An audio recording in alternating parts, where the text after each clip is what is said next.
महाभारत से जुड़े हुए एक और वीडियो में आपका स्वागत है। महाभारत स्टोरीज में आपको हम अब बात करने वाले हैं इस विषय पर जो है भगवान श्री कृष्ण को दिए गए श्राप से जुड़ा हुआ। जी हाँ, जहाँ कौरवों का अंत हो चुका था, पांडवों का जो है विजय प्राप्त होकर चुके थे पांडव, और भगवान श्री कृष्ण पांडवों को लेकर जब हस्तिनापुर पहुंचे और पांडवों ने अपनी विजय के पश्चात गांधारी और अपने ज्येष्ठ पिता यानी कुरुश्रेष्ठ धृतराष्ट्र से जब मिले, उनके पैर उन्होंने छुए, आशीर्वाद दिया। भगवान श्री कृष्ण इस पूरे ही विषय में एक मुख्य भूमिका में थे। जी हाँ, इस पूरे युद्ध में भगवान श्री कृष्ण एक बड़ी भूमिका में थे। साफ तौर पर अर्जुन को भगवान श्री कृष्ण ने इस चीज के लिए प्रेरित किया कि वे युद्ध करें, क्योंकि अर्जुन कहीं ना कहीं अपने सामने स्वजनों परिजनों को देखकर युद्ध नहीं कर रहे थे।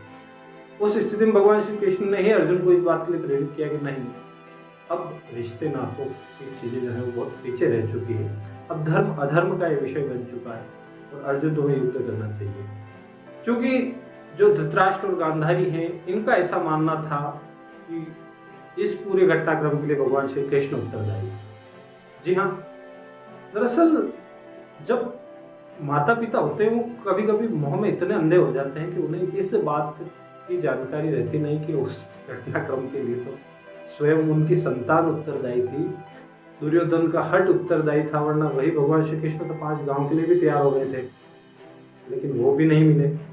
परंतु फिर भी गांधारी जी जो हैं वो भगवान श्री कृष्ण को इस युद्ध के लिए उत्तरदायी मान रही थी। उनका मानना था कि भगवान कृष्ण यदि चाहते कि युद्ध टल सकता था और अपनों ने अपनों का जो लहू बहाया ये रुक सकता था। यानी भगवान श्री कृष्ण पर ही बात आई कि भगवान यदि आप चाहते तो ये युद्ध रुक सकता है।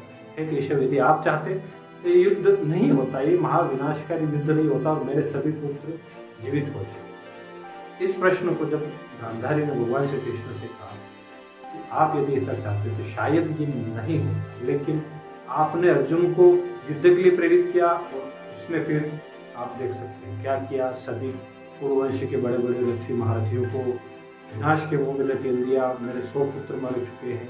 इस प्रकार की बात जब गांधारी ने भगवान श्री कृष्ण से कही तो भगवान श्री कृष्ण ने कहा कि मैं इस युद्ध को रोक तो सकता था, लेकिन होने तो बड़ी ताकतवर होती है माता। और जो व्यक्ति अधर्म का पर्याय बन चुका हो उसका नाश तो आवश्यक होता है, होकर ही रहता है।